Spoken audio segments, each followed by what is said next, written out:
kasih Pak Kris. Baik, selamat pagi saudara-saudara, Bapak Ibu Saudara yang dikasihi Tuhan. Kita siap untuk mendengarkan khotbah firman Tuhan pada pagi hari ini. Amin. Saya sampaikan kembali mengucapkan selamat datang Bapak Ibu Saudara di Gereja Every Nation Kelapa Gading. Bagi yang heritage usia remaja, silakan ke ruang office, ada khusus kegiatan heritage pada pagi hari ini, silakan. Baik, Bapak Ibu Saudara, pagi ini saya akan menyampaikan masih dalam seri We Your People. Kita adalah umat milik Tuhan. We Your People. Kita adalah yang dikasihi Tuhan. Ya. Mari saya ajak saudara kita buka di kitab Roma. Roma pasal yang pertama. Roma pasal yang pertama, saya akan bacakan dari, nanti aja biarin Hana. Kita baca dari Roma pasal yang pertama, ayat yang ke-7. Nah, untuk menghormati Tuhan, mari saya ajak saudara kita bangkit berdiri sama-sama. Kita akan lakukan pembacaan firman Tuhan ini secara bersama-sama dari ayat 7 sampai dengan ayat 15. Mari kita baca, 1, 2, 3. Kepada kamu sekalian yang tinggal di Roma, yang dikasihi Allah, yang dipanggil dan dijadikan orang-orang kudus, anugerah dan damai sejahtera dari Allah Bapa kita dan dari Tuhan Yesus Kristus menyertai kamu. Pertama-tama aku mengucap syukur kepada Allahku oleh Yesus Kristus atas kamu sekalian, sebab telah tersebar kabar tentang imanmu di seluruh dunia. Sebab Allah yang kulayani dengan segenap hatiku dalam pemberitaan Injil tentang anaknya adalah saksiku bahwa dalam doa aku selalu mengingat kamu. Ayat 10. Aku berdoa semoga dengan kehendak Allah aku akhirnya beroleh kesempatan untuk mengunjungi kamu. Sebab aku ingin sekali melihat kamu untuk berbagi karunia rohani supaya kamu dikuatkan. Ayat 12. Yaitu supaya aku ada di antara kamu dan turut terhibur oleh iman kita bersama. Baik aku oleh imanmu dan kamu oleh imanku. Ayat 13. Saudara-saudara, aku mau supaya kamu mengetahui bahwa meskipun hingga kini selalu aku terhalang, aku telah sering berniat untuk datang kepadamu agar di tengah-tengahmu aku menemukan buah, seperti juga di tengah-tengah bangsa bukan Yahudi yang lain. Aku berhutang baik kepada orang Yunani maupun kepada bangsa-bangsa lain, baik kepada orang terpelajar maupun kepada orang tidak terpelajar. Ayat 15. Itulah sebabnya aku ingin memberitakan Injil kepada kamu juga yang tinggal di Roma. Kami serahkan hari ini Tuhan, kami mau membuka hati dan telinga kami untuk kami mengerti firman-Mu dan hidup sesuai dengan firman-Mu. Kami gereja-Mu Tuhan menantikan Roh Kudus pada pagi hari ini. Berbicaralah Tuhan di dalam nama Tuhan Yesus. Amin. Amin. Silakan duduk Bapak Ibu Saudara. Ya, kita hari ini akan membahas kitab Roma. Nah, tadi saya ada janji mau kasih video. Udah siap videonya? Nah, coba kita lihat video ini. Ya, silakan di play.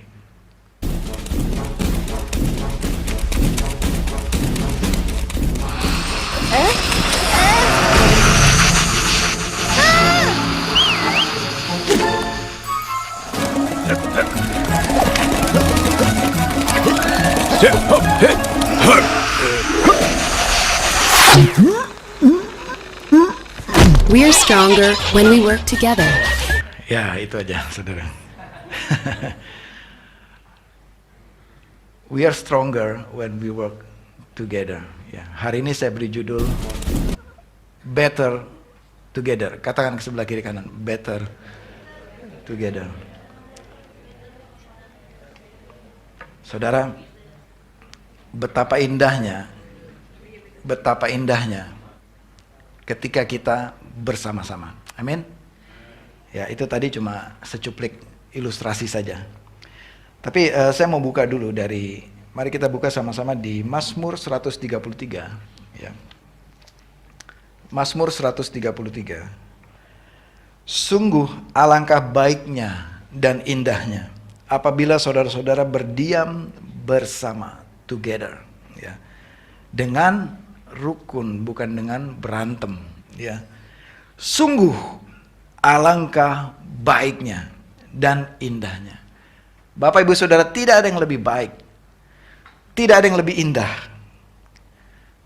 selain kita bersama-sama. Amin. Better together. Apabila saudara-saudara berdiam bersama dengan rukun, tanpa perselisihan, tanpa pertengkaran. Apa hasilnya? Seperti minyak yang berharga dari atas kepala meleleh ke janggut. Ayat kedua tadi ya. Ke janggut Harun turun ke leher jubahnya. Ayat ketiga, seperti embun dari gunung Hermon yang turun ke atas gunung-gunung Sion. Perhatikan ini. Sebab kesanalah Tuhan akan memerintahkan berkat-berkatnya. Amin saudara. Di dalam kerukunan, di dalam kebersamaan, di dalam kesatuan, kesanalah Tuhan perintahkan berkat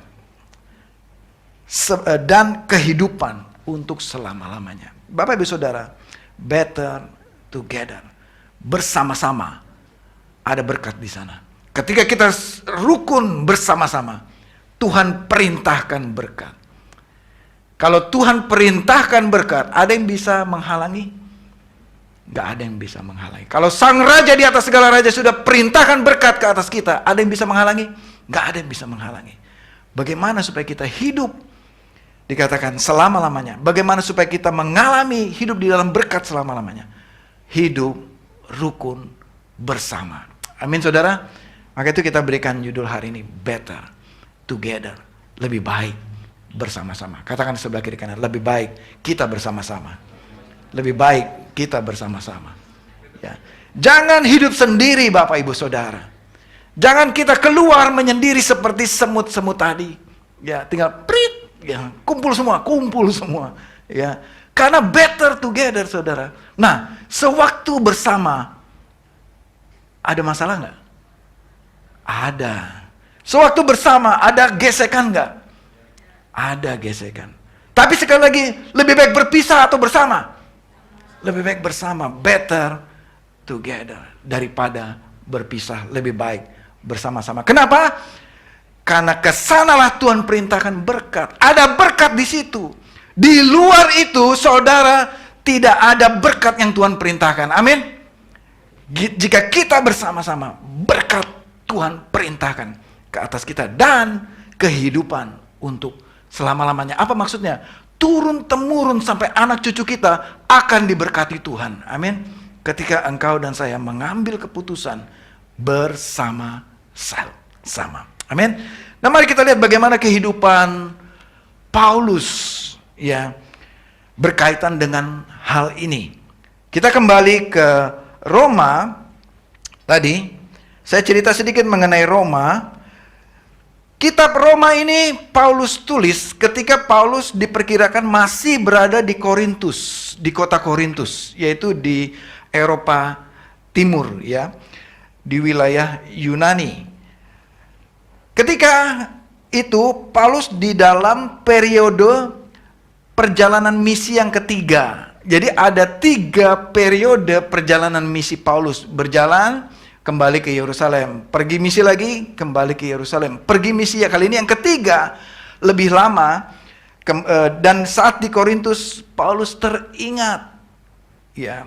Jadi ide dari pendahuluan surat ini, ya ini ditulis kurang lebih tahun 50-an, 57 sampai 58 setelah Masehi ya. Ditulis oleh Paulus ketika ia memiliki satu kerinduan dan teringat dan mendengar. Dari ayat ini dikatakan, ia mendengar di ayat ke-8, sebab telah tersebar kabar tentang imanmu di seluruh dunia. Jadi bisa dikatakan ini go viral ya. Iman dari jemaat di Roma itu viral, tersiar dan menjadi berita di seluruh dunia dikatakan di sini. Ya, kalau sekarang ini udah ada sosial media, ada media televisi. Jadi mungkin itu di broadcast ke seluruh dunia dan semua orang mendengar tentang kebangunan rohani yang ada di kota Roma. Paulus mendengar. Dan by the way, Bapak Ibu Saudara, jemaat yang ada di Roma itu pun bukan Paulus yang mendirikan gereja itu. Ya, tapi walaupun itu tidak ada kontribusi Paulus di situ, Paulus tetap bersukacita mendengar kabar bahwa Injil telah sampai ke kota Roma. Dan di dalam Roma ini, dalam Injil Roma ini, kitab Roma ini, Paulus pun juga menyampaikan sebenarnya kerinduan dia bukan hanya sampai ke Roma. Paulus itu dalam satu rencana juga mau perjalanan ke Spain, ke Spanyol. Saudara, ngapain di sana? Nonton Real Madrid? Bola bukan. Beritakan Injil, ya. Belum ada waktu itu, ya. Beritakan Injil di Roma 15, ya. Roma 15. Tapi terus Paulus bilang, aku tetap rindu untuk mampir dulu ke kota Roma, ya. Nah, tersiar kabar tentang iman jemaat di Roma. Ini yang melatar belakangi tulisan ini, ya, kitab Roma. Yang kedua, ada keinginan tadi Paulus untuk mengunjungi jemaat. Ingat, mengunjungi jemaat, bukan mengunjungi Roma untuk jalan-jalan, ya. Keinginan Paulus untuk mengunjungi jemaatnya, ya, jemaat Tuhan maksudnya, ya. Dan ya, kalau sudah ada foto, dia juga foto-foto di kota Roma pasti kan. Tapi tujuan utamanya untuk ketemu dengan jemaat, ya, yang mana Paulus sudah mendengar kabar tentang iman mereka yang begitu mencintai Tuhan dan Injil yang begitu berkobar-kobar memberitakan Injil di kota Roma. Paulus ingin sekali menjumpai jemaat di Roma. Dan fakta, jemaat di Roma itu berisi orang-orang Yahudi dan juga orang-orang non-Yahudi, ya, yang Paulus sebut sebagai Gentile atau bangsa lain, yaitu bisa juga bangsa Yunani, dan ada orang yang bukan Yunani juga. Jadi isinya gereja di Roma itu every nation, ya, semua nation, semua suku ada di situ, ya. Oleh karena itu Paulus ingin sekali menjumpai mereka. Nah, mari kita lihat, belajar dari kehidupan Paulus. Untuk apa Paulus menjumpai mereka? Ya. Di ayat berikutnya, sebab Allah yang kulayani dengan segenap hatiku dalam pemberitaan Injil tentang anaknya adalah saksiku bahwa dalam doaku aku selalu mengingat kamu jemaat, ya. Ayat ke-10, aku berdoa semoga dengan kehendak Allah aku akhirnya beroleh kesempatan mengunjungi kamu. Ayat 11, sebab aku ingin sekali melihat kamu untuk berbagi karunia rohani supaya kamu dikuatkan. Yang pertama, alasan idenya, Paulus ingin berbagi karunia rohani. Paulus ingin melakukan sesuatu kepada jemaat di Roma. Saat ia mendengar, tapi dia juga ada keinginan untuk melayani jemaat di Roma. Ya. Nah, kata-kata karunia rohani ini, setelah kami teliti, ya, saya dan kami dalam diskusi minggu lalu, kita teliti kata-kata karunia rohani ini lebih kepada tindakan ministry, pelayanan. Ya, tidak terkait dengan karunia, 9 karunia roh, ya. Nah, itu kita bisa lihat di 1 Petrus 4 ayat ke-10. Layanilah seorang akan yang lain sesuai dengan karunia yang telah diperoleh tiap-tiap orang sebagai pengelola yang baik dari berbagai anugerah Allah. Nah, kata-kata memberi karunia rohani ini terkait dengan tindakan melayani orang lain. Sebagaimana 1 Petrus 4 ayat 10. Layanilah seorang akan yang lain. Siapa dia? Yaitu di dalam lingkungan gereja. Karena gereja adalah family. Kita adalah keluarga di gereja ini. Saling melayani satu dengan yang lain. Dan juga di rumah saudara masing-masing. Di rumah saya. Kita saling melayani. Suami melayani istri. Istri melayani suami. Suami melayani anak-anak. Anak-anak melayani papanya, mama melayani anak-anak, anak-anak melayani mamanya, dan saling melayani. Itulah keindahan yang terjadi. Karena kesanalah Tuhan akan perintahkan apa tadi? Berkatnya. Bagaimana supaya terjadi kesatuan? Layani satu dengan yang lain. Layani seorang akan yang lain. Di dalam ayat ini tidak dikatakan mintalah pelayanan dari gembalamu, atau mintalah pelayanan dari pemimpinmu, atau mintalah pelayanan dari tetanggamu. Tapi firman ini bilang, layanilah seorang akan yang lain. Amin. Ini yang harus terjadi di dalam kebersamaan kita. Kita datang ke rumah Tuhan, kita datang sebagai anggota keluarga kerajaan Allah untuk saling melayani. Amin. Untuk saling melakukan sesuatu di rumah Tuhan. Melakukan sesuatu bagi saudara-saudara kita yang kesulitan. Melakukan sesuatu bagi saudara kita yang membutuhkan pertolongan. Melakukan sesuatu bagi saudara kita yang lemah imannya, yang butuh dikuatkan. Lakukanlah itu. Layanilah seorang akan yang lain. Amin, Bapak Ibu Saudara. Sesuai, ini perhatikan, dengan karunia yang telah diperoleh tiap-tiap orang sebagai pengelola yang baik dari berbagai anugerah Allah. Ada yang dikaruniakan untuk bernyanyi. Mari baik untuk melayani dengan bernyanyi. Ada yang dikaruniakan seperti Pak Fian, mahir dalam bermain gitar. Mari lakukan, melayanilah, bermainlah gitar. Ada yang dikaruniai pintar masak, yaitu karunia rohani. Maka layanilah seorang akan yang lain, bawain masakan ya ke rumah Tuhan. Ya pasti semua senang, semua akan terlayani. Tapi bagian yang lain juga jangan cuma makan doang, juga layani lagi. Lakukan sesuatu. Ada yang saudara dikaruniai, saya hanya pandai cuci sendok. Ya lakukan itu untuk kerajaan Tuhan. Oh saya hanya ahli bawain ngatur kursi. Lakukan itu untuk kemuliaan Tuhan. Jadi semua bertindak, semua melayani. Amin.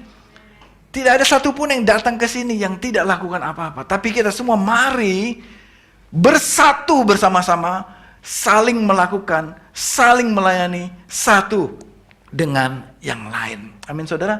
Maka Tuhan akan melihat betapa indahnya. Amin. Itulah yang disebut betapa indahnya. Bagaimana kelihatan indah saudara? Ketika semua saudara-saudara hidup rukun. Apa maksud hidup rukun? Saling melayani satu dengan yang lain. Ya. Bukan karunia suruh-suruh. Ayo ini ya. Tapi semua melayani. Katakan bersama saya, semua melayani. Amin. Kita semua dipanggil untuk saling melayani satu dengan yang lain. Kalau ada yang punya karunia berbicara, biarlah dia berbicara firman Tuhan. Ada yang dikaruniai untuk berkhotbah firman Tuhan. Ada yang dikaruniai untuk berdoa, hendaklah ia berdoa. Dan semua lakukan bagi kemuliaan Tuhan. Amin, saudara. Jadi yang pertama tadi, saling memberi karunia rohani. Saudara dipanggil, semua pasti punya karunia rohani. Tidak ada di antara kita semua di gereja ini yang tidak punya karunia rohani. Kita semua punya karunia rohani. Ya, saya melihat Pak Roni, saya menghargai Pak Roni, sangat passion di dalam melayani anak-anak. Wah, luar biasa Pak Roni. Karena itu karunia yang dia miliki. Dan itu dia berikan untuk saling melayani. Kita semua nggak lihat pelayanannya. Tapi anak-anak sangat terberkati dengan pelayanan Pak Roni. Nggak harus kelihatan juga pelayanan kita. Amin. Bapak Ibu Saudara. Yang pendoa. Nggak harus kelihatan juga. Tapi doa-doa. Para pendoa itu sangat melayani kita semua. Amin saudara. Karena kita semua ini seperti firman Tuhan tadi katakan. Kita semua ini berharga di mata Tuhan. Amin. Yang berikutnya. Ya. Sebelum berikutnya. Saudara kita akan dikuatkan ketika kita menguatkan orang lain. Datang ke rumah Tuhan. Berikan kekuatan kepada orang lain. Jangan bikin orang lain lemas. Ya. Berikan kekuatan. Kalau ketika kita menguatkan orang lain, kita akan dikuatkan. Kita akan dihibur waktu kita menghibur orang lain. Dan ini yang pasti, kita pasti akan dilayani sewaktu kita melayani orang lain. Jadi siapa dulu saudara? Kita dulu yang melakukan. Maka kita akan menuai apa yang kita lakukan. Amin. Yang kedua, saling terhibur oleh iman. Yaitu supaya aku ada di antara kamu, ayat 12, dan turut terhibur oleh iman kita bersama. Baik aku oleh imanmu, dan juga kamu oleh imanku. Suatu saya baca ayat ini menarik, saudara. Saya bayangkan saya hidup di zaman Paulus pada masa itu. Coba kita bayangkan sama-sama. Kita ada di zaman Paulus pada masa itu. Kita ini jemaat Roma pada saat itu, kira-kira kita bayangkan. Kira-kira saya akan memandang Paulus, sosok Paulus itu seperti apa? Mungkin saya akan melihat Paulus itu seorang pahlawan iman yang imannya super luar biasa. Kira-kira mungkin saya bayangkan begitu. Ya kalau kayak sekarang misalnya siapa tokoh rohani Kristen yang paling top, kita melihat kayaknya imannya super banget ya, luar biasa itu. Kayaknya waktu jalan dia nggak nginjak tanah gitu kayaknya. Melayang gitu kayaknya jalan. Kadang-kadang kita melihat begitu. Mungkin kalau saya hidup di zaman Paulus, saya akan memikir kayaknya Paulus begitu ya. Kayaknya dia bisa melayang gitu. Kayaknya udah disiksa, udah dianiaya, sudah dicambuk, sudah masuk penjara, masih juga beriman dia. Saya akan melihat, mungkin saya pikir ini orang malaikat kali ya, bukan manusia kali ya. Mungkin saya pikir begitu. Tapi saudara, ketika saya baca ayat ini, ketika saya baca ayat 12 ini, saya terkejut juga. Paulus mengatakan, supaya aku ada di antara kamu dan turut terhibur oleh imanmu. Bapak ibu saudara yang dikasih Tuhan, rupanya Paulus juga bukan Superman. Paulus juga nggak melayang kakinya gitu ya. Paulus tidak ada di awan-awan. Paulus juga bilang, aku mau ke sana supaya aku terhibur oleh imanmu. Artinya Paulus pun perlu dihibur. Ada masa-masa Paulus juga lemah imannya. Ada masa-masa Paulus juga mungkin depresi dalam hidupnya ketika dia di penjara. Ada masa-masa Paulus mungkin kecewa ketika ia dikhianati Filemon. Ada masa-masa Paulus hampir putus harapan mungkin. Tapi kemudian Paulus tulis, kasih karuniaku cukup bagimu. Justru di dalam kelemahan, kekuatanku, kuasaku menjadi sempurna. Oleh karena itu Tuhan tidak angkat duri di dalam dagingnya Paulus. Paulus bukan manusia hebat. Paulus manusia sama seperti kita, yang juga punya masalah dalam hidupnya. Oleh karena itu Paulus juga butuh teman. Paulus juga butuh dikunjungi sewaktu di penjara. Paulus juga perlu ketemu dengan jemaat di Roma supaya ia terhibur imannya. Dia juga butuh bersama-sama dengan kawanan domba Allah, gereja Tuhan. Paulus katakan, supaya aku terhibur oleh iman kita bersama. Ketika kita berkumpul bersama-sama, kita akan saling menguatkan satu dengan yang lain. Iman kita akan bertumbuh bersama-sama. Iman kita akan terus terbakar bersama-sama. Ketika kita bersama-sama, iman kita akan bertumbuh bersama-sama. Baik aku, kata Paulus, akan bertumbuh oleh imanmu. Paulus katakan. Betapa menunjukkan kerendahan hati Paulus. Paulus juga mau belajar dari jemaat di Roma. Paulus juga butuh jemaat di Roma untuk menghibur dia. Dia bukan datang sebagai jagoan ke kota Roma. Tapi dia datang juga sebagai manusia yang butuh dihibur oleh jemaat di kota Roma. Dia mau bersama-sama untuk tetap kuat. Dan kamu jemaat oleh imanku. Jadi ada kebersamaan. Amin, saudara, katakan bersama saya, kebersamaan. Better together. Sendiri kita akan tersiksa. Tidak ada berkat di sana. Tapi ketika kita bersama-sama, ada berkat Tuhan perintahkan ke atas kita. Amin. Yang terakhir, panggilan untuk memberitakan Injil. Saudara-saudara, ayat 13. Aku mau supaya kamu mengetahui bahwa meskipun hingga kini aku selalu terhalang untuk pergi ke Roma. Dia pengen ke Roma tapi belum kesampaian pergi ke Roma. Terhalang. Kemudian dikatakan, aku telah sering berniat untuk datang kepadamu. Untuk apa tadi? Untuk dihibur, untuk mengalami, memperoleh kekuatan dan memberikan karunia rohani. Kemudian dikatakan, agar di tengah-tengahmu aku menemukan buah.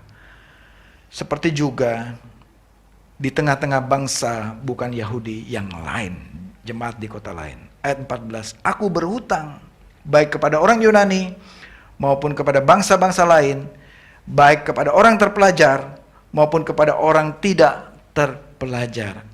Itulah sebabnya aku ingin memberitakan Injil kepada kamu yang juga tinggal di Roma. Tujuan dari kebersamaan, tujuan dari keputusan mereka untuk hidup saling melayani dan untuk hidup rukun satu dengan yang lain, mandat ilahi. Tujuannya adalah mandat ilahi untuk kita. Tujuannya adalah perintah agung untuk kita. Tujuannya adalah amanat agung yang Tuhan akan berikan kepada kita. Yaitu apa? Pergi, jadikan semua bangsa muridku. Itu goalnya. Itu ujung jalannya. Yaitu untuk Injil ini bisa tersebar ke semua wilayah. Panggilan untuk memberitakan Injil itu juga ada pada kita semua, Bapak Ibu Saudara yang dikasihi Tuhan. Amin. Paulus katakan, aku berhutang. Hutang bukan kepada toko kelontong di sebelah rumahnya. Hutang bukan kepada supermarket di sebelahnya. Hutang bukan kepada warung kopi di rumahnya. Tapi hutangnya kepada Tuhan Yesus. Hutangnya kepada Tuhan. Paulus merasa punya obligasi, punya hutang panggilan kepada Tuhan Yesus bahwa aku harus memberitakan Injil ini. Ya, tujuan semua itu, gereja dikumpulkan bersama-sama, gereja dipanggil keluar dari dosa dan berkumpul di dalam satu rencana dan rumah Tuhan untuk pergi memberitakan Injil kerajaan Tuhan. Itu goal dari gereja Tuhan, untuk menjadi saksi, untuk menjadi terang dan garam kepada orang yang terhilang. Gereja harus memberitakan Injil. Dan siapakah gereja itu? Saya. Katakan bersama saya. Saya adalah gereja Tuhan. Ya, kita adalah gereja Tuhan. Saudara dan saya dipanggil untuk bersama-sama, together, untuk kita beritakan Injil kerajaan Tuhan. Amin, saudara. Tujuan kita untuk memuliakan Tuhan. Tujuan kita untuk memberitakan Injil. Bapak Ibu Saudara, saya kembali kepada pokok pembahasan pada pagi hari ini. Bagaimana dengan kita ketika kita mendengar Paulus? Ketika kita mendengar apa yang Paulus alami dalam kehidupannya, dan kita mempelajari kerinduan dan kehidupan Paulus, bahwa hatinya rindu untuk terus bersama-sama dengan gereja Tuhan. Bagaimana dengan kita pada pagi hari ini? Saya berdoa untuk kita semua jemaat Gereja Every Nation Kelapa Gading, untuk kita terus mengambil keputusan untuk hidup bersama-sama. Bagaimana saudara dengan keluargamu? Bagaimana saudara dengan rekan kerja di tempatmu? Bagaimana saudara dengan keluarga besarmu? Bagaimana saudara dengan saudara-saudaramu yang lain? Apakah kita sudah hidup bersama-sama dengan rukun, hidup bersama-sama saling melayani? Apakah kita sudah saling melayani satu dengan yang lain? Saya tutup dengan ini, saya nggak ada di dalam ayat slide. Saya mengajak saudara kita buka di kitab Galatia. Saya akan akhiri dengan ayat ini, Galatia 6. Ini ditutup aja, Hana ya. Galatia 6. Saudara bisa buka di Alkitab saudara, di handphone saudara, Galatia 6.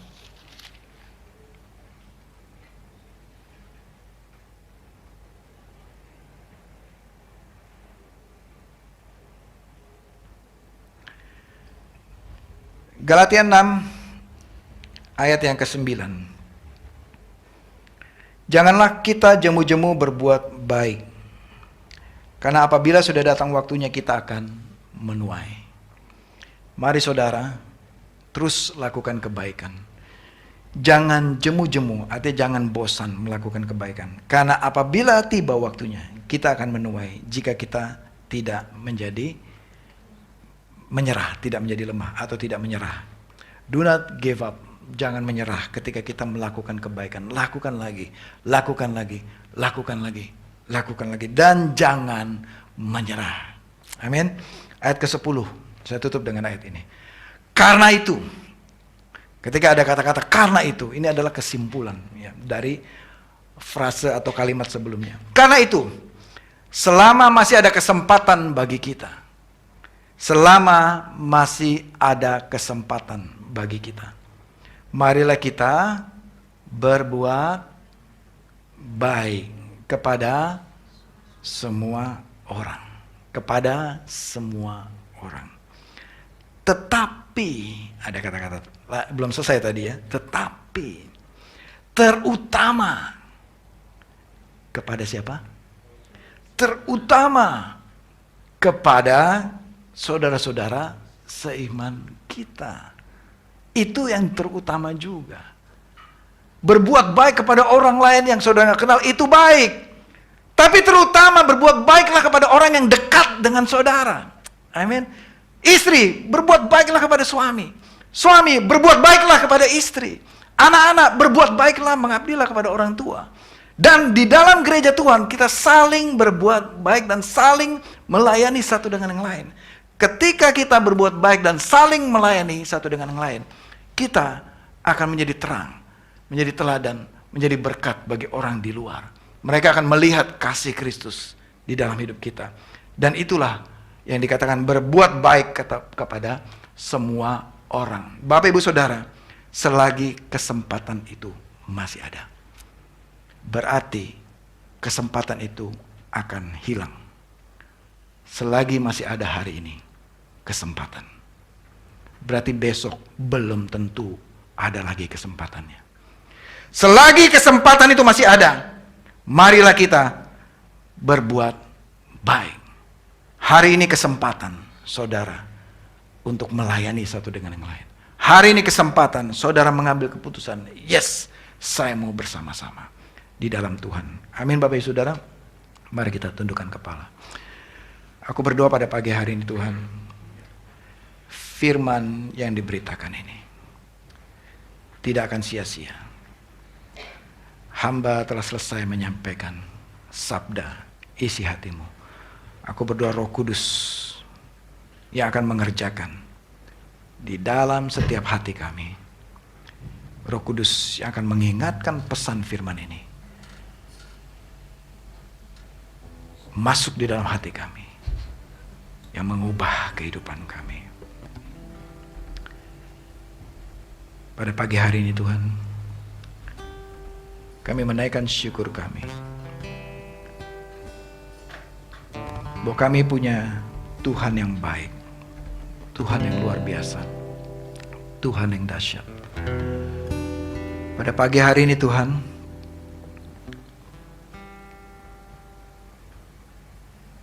kami mau merenungkan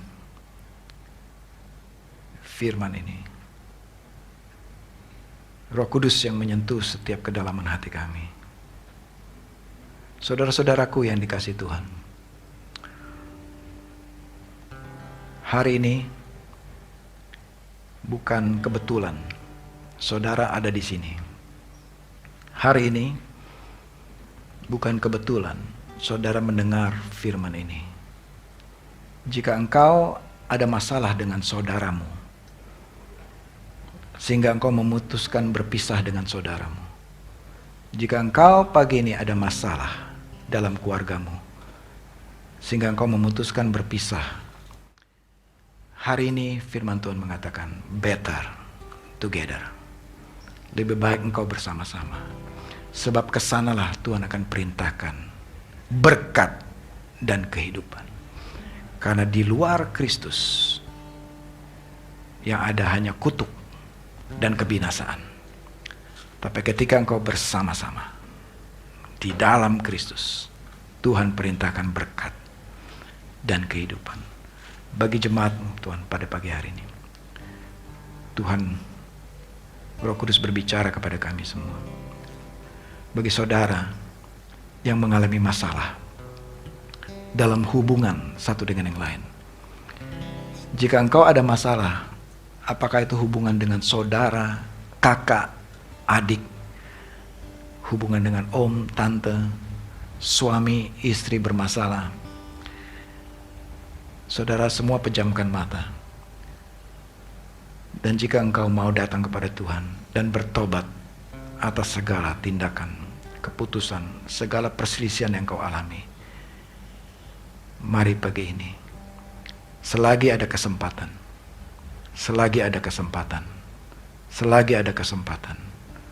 berdamailah dengan saudaramu. Jika itu saudara, engkau boleh taruh tanganmu di dadamu. Siapapun kita di ruangan ini, termasuk saya juga berpotensi untuk mengalami konflik dengan orang lain. Mari kita datang dengan kerendahan hati. Jika engkau mengalami perselisihan dengan saudaramu, Tuhan katakan, tinggalkan persembahanmu, pergilah dulu berdamai dengan saudaramu, baru engkau kembali bawa persembahanmu. Pagi ini saudara-saudara yang dikasih Tuhan, mari kita ambil keputusan. Tuhan, saya mau berdamai. Saudara bisa ikuti kata-kata saya. Tuhan, saya mau berdamai dengan saudara-saudaraku. Tuhan, saya mau mengampuni orang yang telah menyakiti saya, orang yang telah merusak hidup saya. Saya mengambil keputusan untuk mengampuni di dalam nama Tuhan Yesus. Tuhan, aku berdoa pada pagi hari ini, biar pagi ini Roh Kudus melayani kami dan membuat mata hati kami terang untuk menerima janji kemuliaan ini yang telah Engkau berikan kepada kami. Saat kami mengampuni, saat kami mengambil keputusan, saat kami bertobat dari setiap dosa-dosa kami, Tuhan memulihkan dan mengampuni kami. Ampuni kami kalau kami selama ini berselisih paham, selama ini kami bertengkar, selama ini kami tidak cocok satu dengan yang lain. Ampuni kalau selama ini kami hidup sendirian, tidak mau dekat dengan orang lain. Pagi ini aku berdoa, Roh Kudus yang akan melayani kami untuk memulihkan keadaan kami di dalam nama Tuhan Yesus Kristus. Kami bersyukur Tuhan untuk kebaikan-Mu. Saudara yang suami istri di ruangan ini, saudara pegangan tangan. Saya mau saudara buat deklarasi kesatuan ini di dalam Tuhan. Tidak ada yang sempurna. Suami kita bisa bikin salah, istri kita juga bisa bikin salah, anak-anak, orang tuamu bisa bikin salah kepada engkau, dan kau juga bisa bikin salah kepada orang tuamu. Tidak ada yang sempurna. Amin. Suami istri bergandengan tangan, brother sister, saudara, sister dengan sister, brother, saling temukan pasangan. Mari kita bangkit berdiri. Saya mau mengajak kita berdoakan bersama-sama untuk kesatuan, untuk unity. Saya merasa perlu Roh Kudus ingatkan untuk kita, penting untuk kita bersatu, supaya kesana Tuhan perintahkan berkat. Jika ada saudara yang pernah saling menyakiti satu dengan yang lain, mari kita berikan, lepaskan pengampunan satu dengan yang lain. Mari kita berdoa. Saudara boleh berdoa, saling mendoakan satu dengan yang lain, saling melepaskan pengampunan satu dengan yang lain. Tuhan, aku berdoa untuk ada roh pengampunan di gereja ini, untuk ada kasih Kristus di gereja ini Tuhan. Aku menolak setiap roh perpecahan di gereja ini, roh jahat, setiap iblis perpecahan, setiap roh perselingkuhan, setiap roh pemisah, setiap roh perceraian, setiap roh pertengkaran. Aku ikat kuasanya Kau dalam nama Tuhan Yesus Kristus. Aku berdoa untuk damai sejahtera. Aku berdoa untuk kasih Allah ada di ruangan ini. Aku berdoa untuk damai Kristus mendamaikan setiap kami. Berdoa untuk roh pengampunan pada pagi hari di dalam nama Tuhan Yesus Kristus. Yes, thank you Lord Jesus. Terima kasih Tuhan. Terima kasih Tuhan. Saudara terus berdoa untuk saling memberkati satu dengan yang lain, saling mengampuni satu dengan yang lain. Kasih Allah ada di sini untuk memberkati engkau semua, memberkati kita semua. Terima kasih Tuhan Yesus. Thank you Lord Jesus. Biar gerejamu memancarkan kasih Kristus kepada dunia, dan kami menjadi saksi-saksi Kristus yang setia menceritakan Kristus kepada dunia. Jadikan kami terang-Mu, jadikan kami garam yang akan menggarami dunia, sehingga melalui kami dunia akan melihat kasih Kristus.